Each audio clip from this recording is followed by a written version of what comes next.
thanks for tuning in. So it's snowing, as you can see, but it's not that cold. It's still good. It feels nice. I'm heading to my work. I thought of sharing this information regarding your G test, because I took my G last week and I couldn't clear it, but that's all right. And I'll let you know everything about driving license here in Canada, and I hope this video helps you. So there are 3 licenses over here in Canada. That's G1, G2 and full G. So G1 is just a written test. It's $151, I believe. I'm not so sure. I don't remember because I wrote my G1 in Jan. I will be attaching a link or the handbook in the comment section or in the description for you guys to refer to.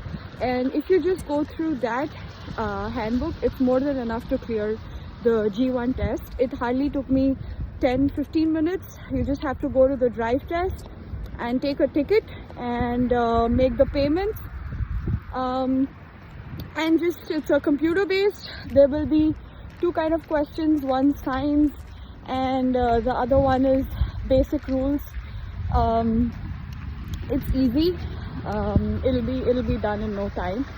So that's all with G1.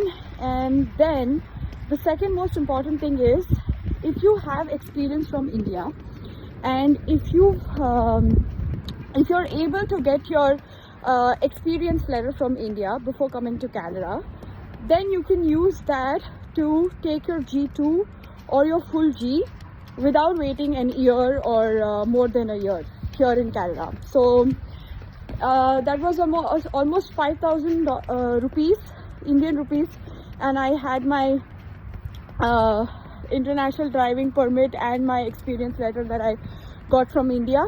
So because of which I was able to book my full G.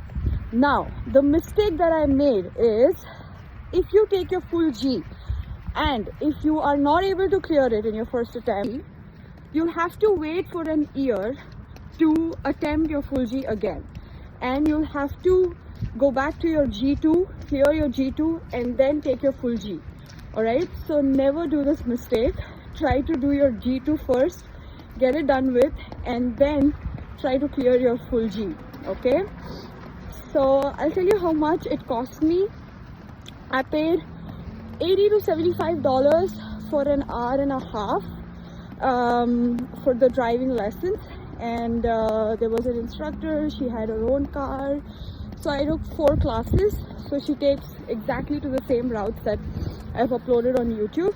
So she gives like 3 rounds or maybe 2 rounds, and then that's how you practice, and then you'll have your full exam, so full test. So during the test day, the driving instructor, the examiner, is gonna check if your signals are working fine, if your car is okay, if your brakes are working well, and then they're simply gonna give you instructions. Okay, turn left, turn right, and ahead there'll be a merging, so you'll have to drive for around 90 kilometers per hour.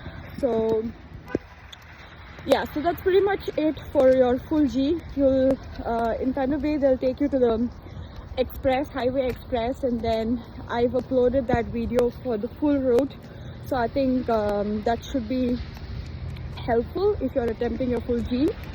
And apart from that, I spent almost $500 for 4 classes, and it's $150 for an hour to rent the car, through your instructor itself, to complete your G test during the test day.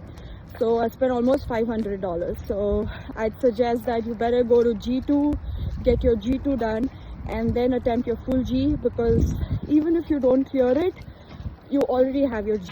So I started taking my G2 classes, and I felt it's easy compared to full G, because the speed limit is just 50 to 40 kilometers per hour, depending on which street we are in. And there are just 3 basic things that we have to know, which is parallel parking, and three-way parking, and the other one is the curbs. So yeah, and if we just done with that, I think G2 is going to be easy.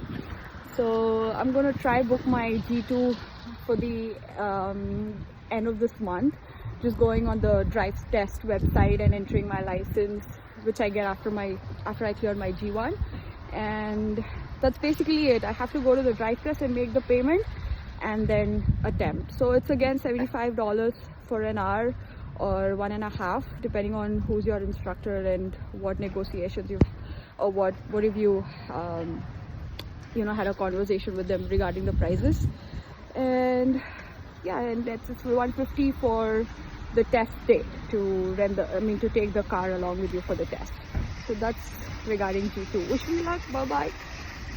The reason I couldn't clear my full G is because from Cameron Street to Waterloo there's a left turn, and there was a signal, and I waited till the signal turned green for me to make a left, but there were pedestrians that were crossing the road, and I happened to turn my wheel towards them, and that was one of the reasons that my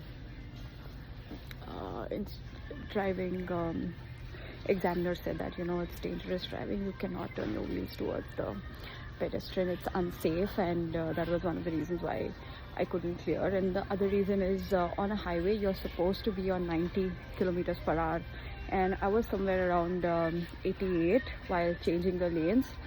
So I'd say you rather be over 90 but not